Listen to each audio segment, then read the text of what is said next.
Halo sahabat OKOC Indonesia, podcast OKOC hadir kembali dengan konsep yang lebih inspiratif, tentunya dengan menghadirkan para narasumber yang hebat, kredibel, inovatif. Didampingi saya Ketua Umum OKOC Indonesia, Iim Rusyamsi.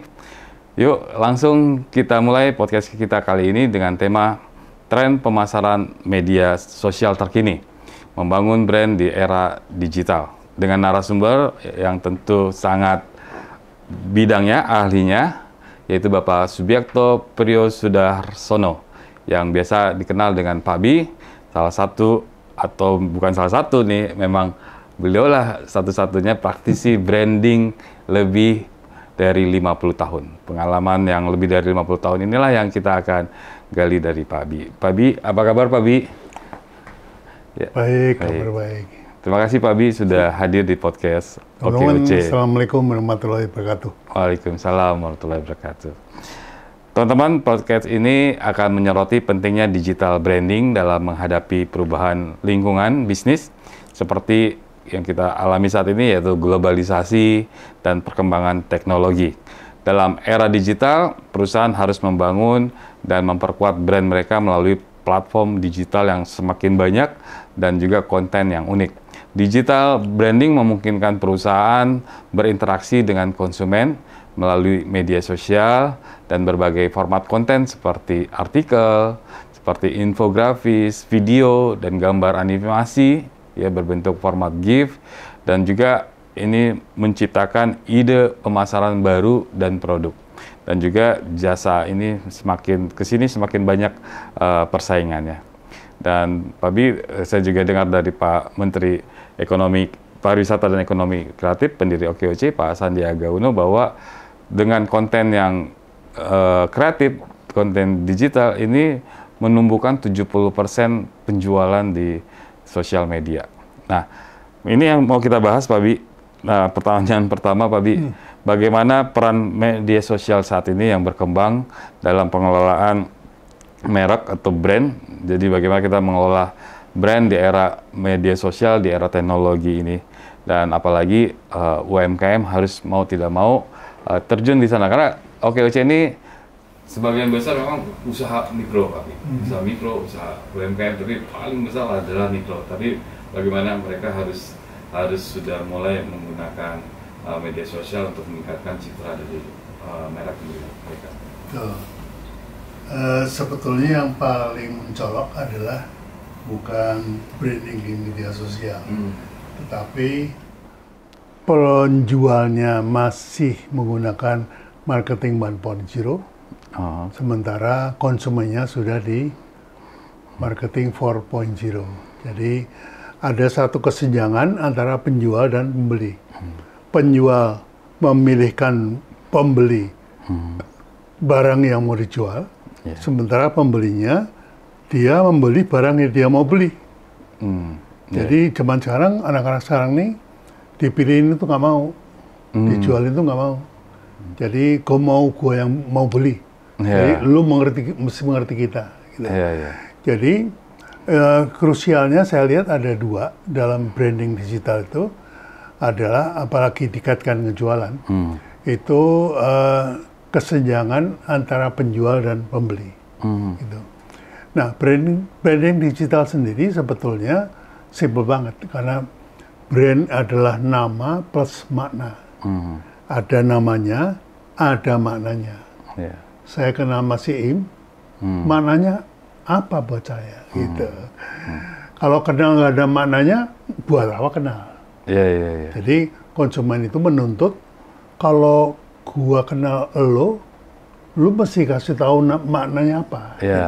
Makanya kalau kita pergi ke ziarah ya, itu kita lewat kuburan yang ada namanya. Tapi kita nggak kenal sama dia, karena nggak ada maknanya. Gitu. Lewat aja? Lewat aja. Sementara di sebelahnya ada makam Pak Kiai. Gitu. Pak Kiai siapa? Saya nggak tahu namanya. Tapi maknanya adalah Kiai. Jadi yang lebih dikenal itu adalah maknanya. Nah, karena itu teman-teman UKM ya harus memberikan makna kepada namanya. Gitu. Kalau jualan produk, misalnya produk ABC, maka maknanya pakai produk ABC itu apa? Paling tidak manfaatnya itu apa? Nah itu adalah kalau dikaitkan dengan penjualan. Jadi kalau misalnya saya kenal, contohnya Mas Iim tadi ya, terus nggak ada mananya, pasti nggak jadi brand. Oh nggak, iya ya betul. Cuma betul. jadi nama aja. Iya. Jadi mereka UMKM kita semangat membangun brand, merek atau branding, tapi nggak membangun nama dan maknanya ya, Bro. Iya betul. Ya Pak Bi. Nah ini, dan akhirnya lewat begitu aja. Mungkin di sosial media akhirnya kalau istilahnya nggak FYP gitu, nggak muncul di feed-nya. Kalau dikenal aja enggak, apalagi dibeli. Nah iya. Ya kan? Iya. Kalau maknanya aja nggak ada, buat apa saya beli? Betul. Iya. Kenapa harus beli sama dia? Iya. Tempat lain juga sama juga. Sama gitu. juga. Jadi apalagi kalau produknya itu 11-12, mirip-mirip, orang pasti cari yang murah. Iya. Nah makanya perlu dibangun brand supaya kita bisa jual lebih mahal. Iya. Oke. Nah nyambung kayak gitu, saat ini di sosial media Pak Bi, ya supaya tadi brandnya bisa dikenal maknanya. Nah saat ini yang sedang tren terkini itu di media sosial apa Pak Bi? Untuk sehingga mereka akhirnya bisa ya tadi nama dan maknanya tuh muncul gitu ya, visibilitasnya ada. Iya, banyak sekali sih sebetulnya kalau kita perhatikan. Misalnya contoh produk yang saya buat, namanya Kopiko. Oh iya, saya ingat banget. Ya, namanya Kopiko. Maknanya ganti ngopi. Gantinya ngopi. Nah, kenapa orang itu minum kopi? Karena dia ngantuk. Iya. Atau dia sedang fly lah gitu ya. Padahal dia lagi sibuk nyupir. Terus cangkir kopi nggak ada. Ya udah, Kopiko dulu, gantinya ngopi gitu. Terus produk lagi yang saya tangani ini dulu ya.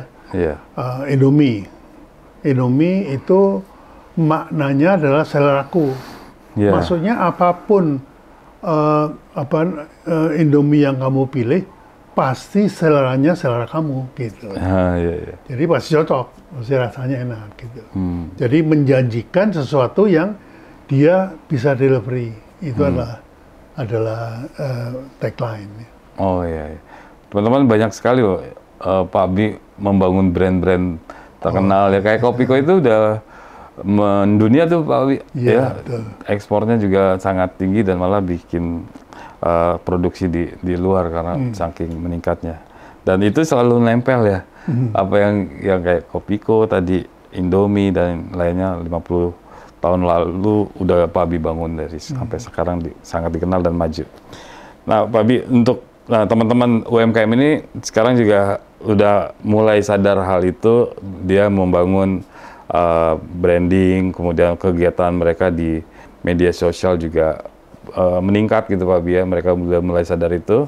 Nah, peran konten visual yang mereka untuk tujuan tadi membangun brandnya di media sosial, nah ini bagaimana caranya membuat mereka akhirnya juga brandnya muncul? Yang pertama harus diingat, biasanya kalau teman-teman sekarang ya, kalau mereka bisnis, itu mereka selalu nanya, selling dulu apa branding dulu, gitu ya. Udah selling dulu aja deh, supaya dapat duit gitu ya, dapat cuan. Dia lupa bahwa selama dia tidak nge-branding, tapi selling, itu sebetulnya proses branding itu nggak berhenti. Tapi yang ngerjain bukan kita. Ya ada lagi. Yang ngerjain adalah konsumen. Ya. Jadi kalau kita kasih selling dengan diskon gede-gedean, misalnya diskon 50% gitu ya. Mas Iim, pokoknya kalau jual barang diskon 50% gitu. Maka Anda akan dilabel oleh konsumen produk Mas Iim malah produk diskonan. Iya betul. Akibatnya apa? Ketika Mas Iim minta Pak B untuk dinaikkan, wah jangan dong, jangan produk diskonan, produk mewah gitu, nggak bisa. Karena sudah di branding oleh konsumennya. Nah ini yang bahaya. Kalau kita tidak nge-branding, ya akan di branding oleh konsumennya. Nah oleh karena itu kita harus melakukan branding. Yang paling cocok adalah lewat media sosial. Mengapa? Karena anak-anak muda-muda ini nggak pernah ninggalin HP. Betul. Ya, hidupnya di layar 5 inci. Dikit-dikit HP, dikit-dikit HP. Aja ya. Komunikasi sama bapaknya aja satu ruangan kita ngobrol bareng, itu aja pakai HP. Betul, betul. Nggak ngomong begini. Nah, sekarang malah kalau ngomong begini jadi tidak ngobrolnya lewat HP. Betul, betul. Gitu. Oh iya, iya. Ya mereka harus tahu benar-benar. Nah ini UMKM kita nih kurang begitu paham tentang tadi branding, selling, marketing. Ini kan fungsi yang berbeda-beda. Betul. Dan justru ada keterikatan dan interaktif sama konsumen, malah konsumen yang akan membantu dari proses itu semua ya, Prof ya. Ya kalau brandingnya mereka menguntungkan ya nggak apa-apa. Ya, tapi kalau di labelnya merugikan. Iya, betul. Iya. Gitu. Dan kayak tadi pagi, Pak Bi, saya makan sarapan di tempat mie ayam dan penuh rame orang antri, tapi nggak punya brand, dia nggak punya merek apapun. Iya. Akhirnya yang terjadi adalah pelabelan oleh konsumennya sendiri dan justru pelabelannya bukan sesuai harapan dia ya. Betul. Dan kadang agak konteksnya negatif lagi. Negatif. Ya. Nah ini yang memang, dan dia bilang udah puluhan tahun lagi bisnisnya, tapi sayang banget brandnya nggak dia bangun. Betul. Gitu. Oke, nah ya ini semua beralih sekarang di sosial media, dan sosial media kita ini kayak TikTok misalnya, kita 3 terbesar di dunia, Pak Bi, untuk para pengguna TikTok di Indonesia itu kita 3 terbesar di dunia. Begitu juga disusul oleh Facebook, Instagram juga begitu. Pertumbuhannya sangat besar di Indonesia. Nah sekarang semua juga beralih pemasaran itu, pemasangan iklan juga melalui sosial media dan lain-lain. Nah ini untuk teman-teman UMKM yang mulai sadar itu, tantangannya apa tuh Pak Bi untuk mereka untuk bisa terjun di media sosial, dan solusi apa yang kami di OKOC ini mau bantu mereka nih? Mungkin solusi apa yang supaya mereka kita bisa bantu, kita usulkan kepada mereka sehingga mereka bisa mengatasi tantangan tersebut. Ya. Nge-branding lewat sosial media itu bukan sesuatu pilihan. Itu suatu kewajiban. Karena sekarang pembelinya lihatnya dari sosial media. Nah, pembelinya itu adalah orang-orang yang suka atau harus mendapatkan review, rating, 3R ya. 3R. Pak Bi selalu sebut tuh, 3R saya inget terus tuh. Dan itu kan benar Pak Bi, anak-anak saya kemana-mana mau belanja dia protes terus sama saya. Jangan di sini. Dia kasih tahu ini. Kenapa? Ini dia ada ininya, 3R-nya lengkap banget. Iya. Masih aja kalau misalnya perjalanan keluar kota, mau nginep di hotel, harus ada reviewnya, harus tinggi. Reviewnya benar, betul. Kalau ada yang lebih tinggi, kenapa nggak yang lebih tinggi diambil? Nah, padahal review itu dibuat oleh orang-orang yang Anda bahkan tidak kenal siapa orangnya. Tapi kok dipercaya? Nah, itulah pasar. Jadi pasar sekarang itu adalah bagaimana rekomendasinya. Oleh karena itu, kemudian banyak kan orang pengusaha-pengusaha yang nyewa buzzer ya, untuk mendapatkan postingan review tentang produk kita. Betul. Rekomendasi tentang produk kita. Betul. Itu tujuannya untuk meningkatkan rating dan recommendation dari produk dia. Jadi ingat ya, 3R itu rating, rekomendasi, dan review. Review. Rating, review, rekomendasi. Review, rating, rekomendasi. Jadi di review itu seperti orang melihat mikroskop gitu ya, atau kaca pembesar. Kemudian rating itu seperti hakim, ketok palu. Betul. Rekomendasi itu seperti wartawan. Wartawan menulis itu memberikan rekomendasi. Betul. Akhirnya terjadilah penjualan. Ya. Oke. Ya, jadi 3R tadi ya, penting teman-teman. Review, rating, dan rekomendasi. Nah, Prof, Pak Bi, saya biasa karena menghargai ilmu yang Pak Bi selalu kasih ke UMKM dan ke saya juga. Nah, orang yang berilmu dan sangat membagikan ilmunya, kita selalu panggil beliau Prof. Siap. Prof. Ya, Profesor. Pak Bi, tadi Pak Bi udah sampaikan terus strategi untuk pemasaran di media sosial yang harus dimulai sejak awal oleh teman-teman OKOC atau para UMKM yang baru mulai di era digital itu. Ya tadi yang paling penting adalah 3R. Nah, ke depannya Pak Bi, ke depannya lagi, masa depan ke beberapa tahun ke depan, mereka harus fokusnya seperti apa Pak Bi? Sementara perkembangan sosial media berkembang luar biasa. Kemarin kita baru belajar TikTok Shop-nya udah ditutup gitu. Ya udah, sekarang nggak tahu ke depannya bakal seperti apa lagi perubahan yang terjadi. Jadi kita kembali kepada basicnya selling. Itu sebetulnya yang paling bagus. Ya. Yang pertama itu demonstrasi. Jadi kalau jualan produk itu harus ditunjukkan bagaimana bikinnya, bagaimana makainya, bagaimana masaknya, itu didemokan. Itu paling nomor satu. Yang kedua, harganya harus murah. Itu harganya harus murah. Yang ketiga, harus ada diskon. Harus ada diskon. Yang ketiga, itu waktu yang dipakai untuk memutuskan diskon ini hanya berlaku sampai acara ini selesai. Ada waktunya. Artinya waktunya pendek. Nah, itulah TikTok. Oh iya. Itu. Nah, itu yang dilarang. Itu yang dilarang. Okay. Padahal itu cara basic untuk jualan tuh itu. Nah, kalau mau nge-branding lewat TikTok nggak pas. Karena TikTok itu kekuatannya di 4 itu. Pertama demonstrasi. Kedua harga murah. Diskon. Ketiga diskon. Keempat waktunya terbatas. Gitu. Nah, kalau branding itu nggak butuh semua itu. Oke. Karena branding itu adalah dengan makna orang akan datang. Jadi kalau selling itu bedanya atau marketing itu adalah menawarkan, artinya produknya mendatangi konsumen. Kalau branding, konsumen kita bikin datang kepada produk. Betul. Gitu. Oke, ya. Jadi ya benar, 4.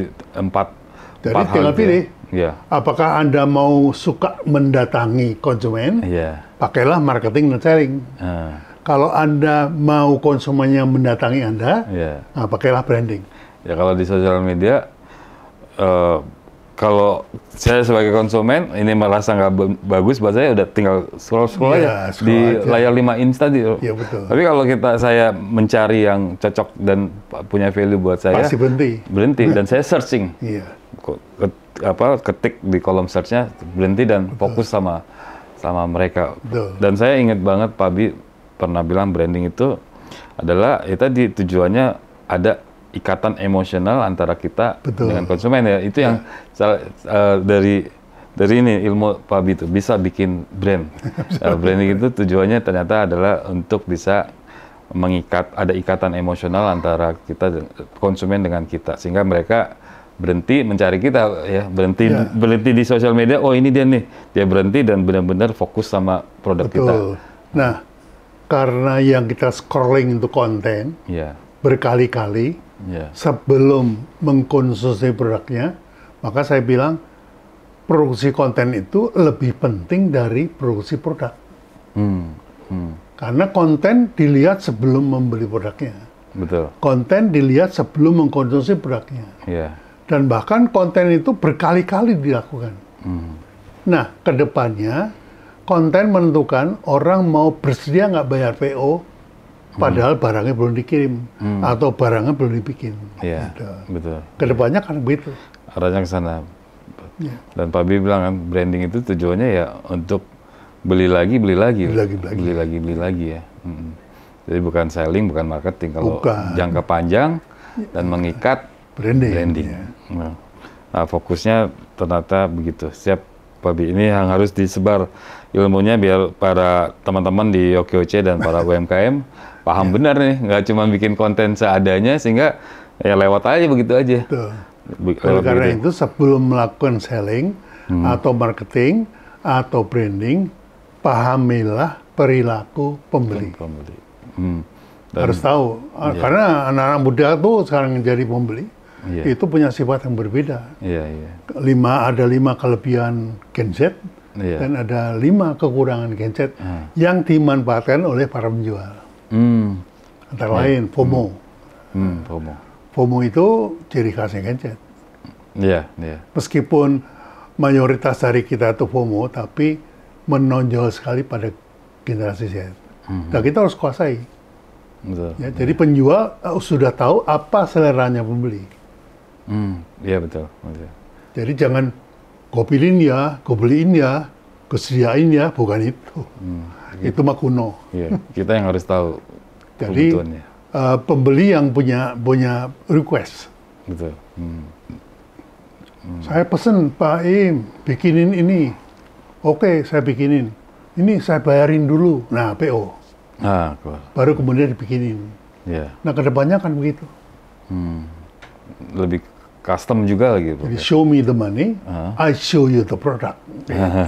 Bukan show me the product, I show you the money. Itu marketing. Itu marketing. Ya. Dan kayak gitu akhirnya mereka nggak lihat lagi harga. Nggak lihat lagi harga. Iya. Kalau lu mau gua bikinin, harganya segini. Iya.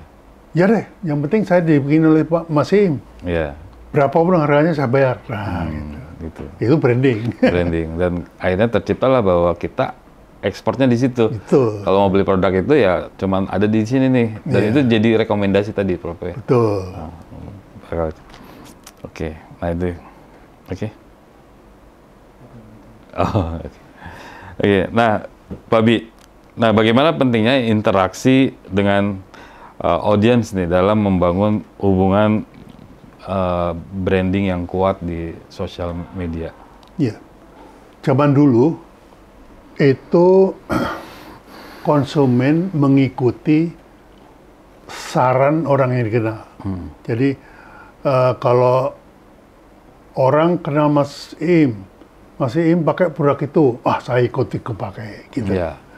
Nah, kalau zaman sekarang, anak sekarang itu, saya akan ikut Mas Im kalau Mas Im kenal saya.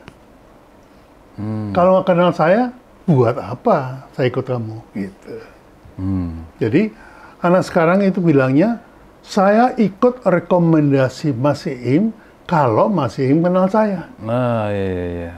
Kalau nggak kenal saya, ya ngapain rekomendasi diikutin gitu. Nah, ini pentingnya. Oleh karena itu dalam bersosial media, apalagi tujuannya untuk jualan, konsumen akan membeli produk dari orang dia kenal dan produknya kenal dia. Oleh karena itu kalau Anda posting kemudian di komen, Anda harus jawab. Interaksi. Dan rubahlah komunikasi satu arah posting menjadi komunikasi dua arah, dia itu dialog. Supaya tercipta engagement. Ya, memancing mereka berinteraksi sama kita juga ya. Ya, intinya bikin jembatan emosi. Ya, betul. Dari sisi captionnya, dari sisi konten video dan lain-lain ya. Dari sisi dialognya. Dialog yang diberikan. Nah, di era sekarang ini juga tetap ya Pak Bi, mereka juga nggak bisa meninggalkan pemasaran secara offline. Nah, kalau kayak gini nih, kita udah dengar yang Omni, kemudian O2O dan lain-lain. Nah, di sisi teman-teman UMKM misalnya di anggota OKOC yang memang masih banyak yang mikro, menggabungkan strategi pemasaran secara digital di sosial media dengan di offline. Kadang-kadang mereka berpikir, enggak lah saya offline aja udah cukup gitu. Yeah. Buat mereka, karena kalau usaha mikro itu kadang pendapatan dia sehari segitu, ya udah sehari segitu aja. Dan itu dia pikir, udahlah saya nggak mau terlalu besar-besar, offline aja nih aja udah alhamdulillah banget. Tapi peluangnya besar padahal di digital. Nah, strateginya apa? Gabungin dulu. Caranya yang pertama, kenalilah produkmu. Apakah cocoknya di offline atau cocoknya di online. Kalau cocoknya itu di offline, misalnya nasi goreng, terus di online kan, nah itu namanya cuma hadir tapi nggak cocok. Ya. Jadi mengonlinekan bisnis kita itu bukan cuma hadir di online, tapi betul-betul mengerjakan pekerjaan online. Iya. Itu. Oke.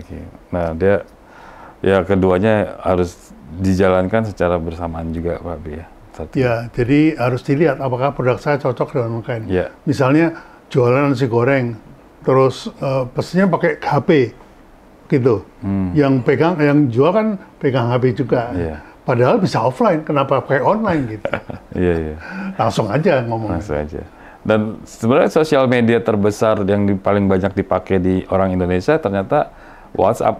WhatsApp kan kita bisa bilang juga karena personal. Ya. Lebih personal, kemudian sekarang juga lengkap, ada katalog dan lain-lain.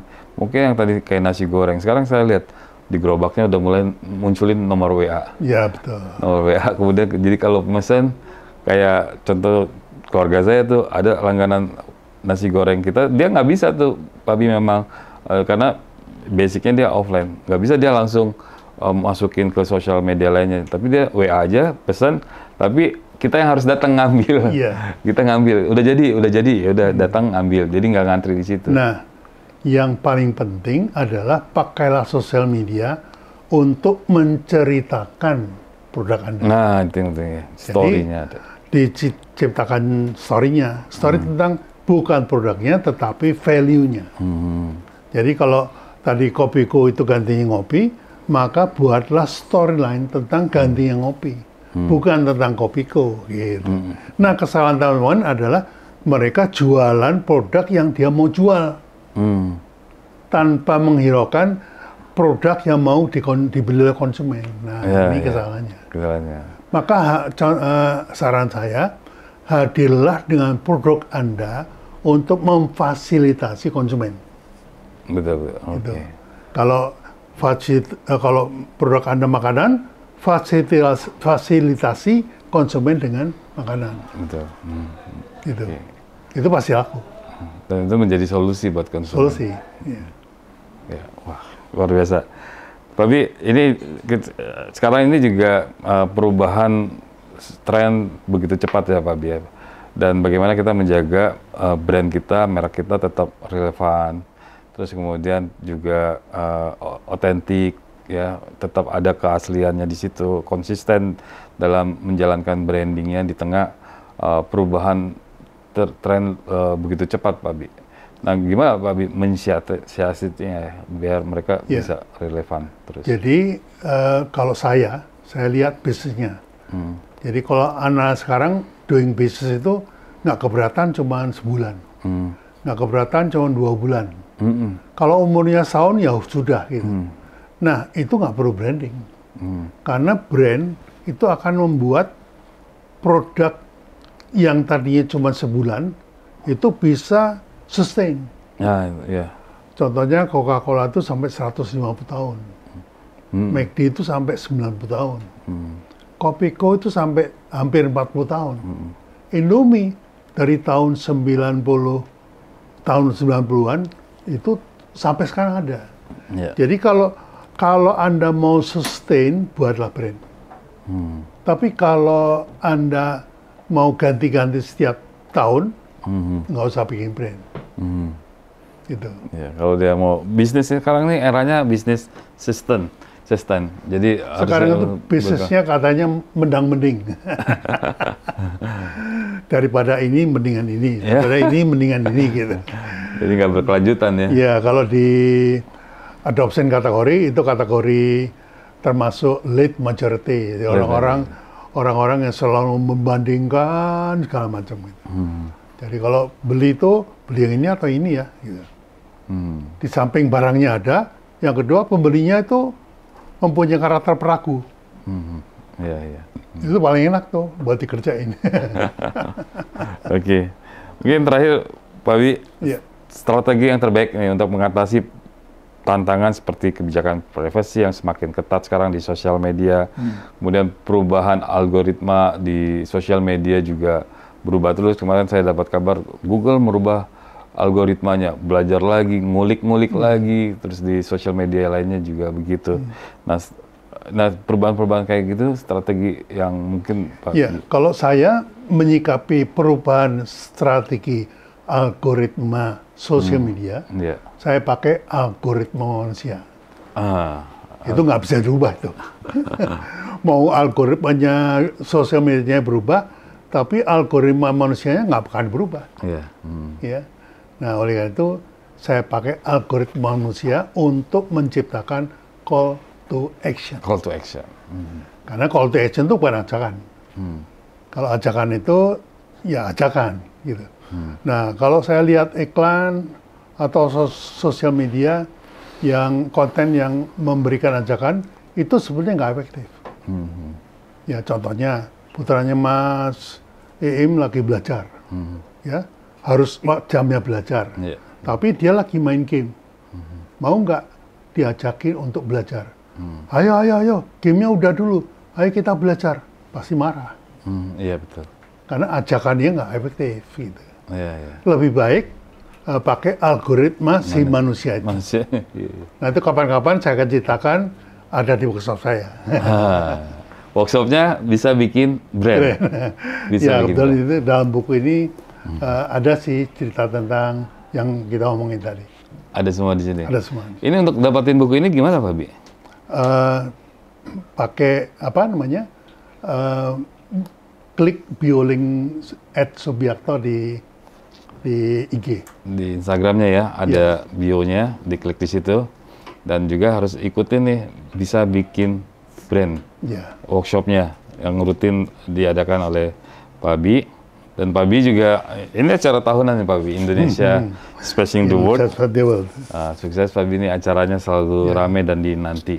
Makasih. Nanti, terima kasih banyak Pak Bi. Sharingnya hari ini podcast kita sahabat OKOC semua, semoga bermanfaat dan kita nantikan terus podcast OKOC yang selalu menginspirasi dengan para narasumber yang hebat dan penuh pengalaman. Terima kasih banyak Pak Bi. Masih. Dan sampai ketemu lagi Pak Bi di Assalamualaikum acara warahmatullahi wabarakatuh. Assalamualaikum warahmatullahi wabarakatuh.